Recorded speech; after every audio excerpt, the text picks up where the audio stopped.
শাকিব খানকে নিয়ে কিছু কথা আপনাদের কাছে না বললেই হচ্ছে না। মেয়েরা পাগল হওয়ার জন্য শাকিব খানের এই বডি যথেষ্ট। যে কোনো মেয়ে মনে শাকিব খানের বাচ্চা মা হওয়ার জন্য পাগল হয়ে যায়।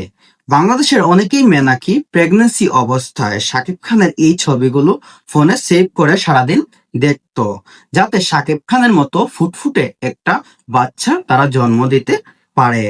আর মজার বিষয় হলো তাদের বাচ্চা জন্মের পর সাকিবের মতো চেহারা পাইছে।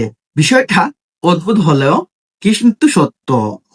তার উপর অনেক আপু তো সরাসরি বলে ব্যক্তিগত শাকিব খানকে তারা অনেক বেশি ভালোবাসেন। শাকিব ভাইয়ের এই ছবিগুলোই যথেষ্ট, কারণ শাকিব খানকে তারা দূর থেকে দেখতে না পারলেও মোবাইল দিয়ে কাছ থেকে তারা দেখতে পারে।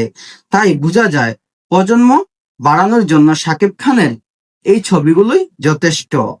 এমনকি যদি ছবিগুলো ফার্মাসিতে ঔষধ বিক্রেতাদের কাছে দিতে হয় তাহলেও ওরা কিনতে পারবে।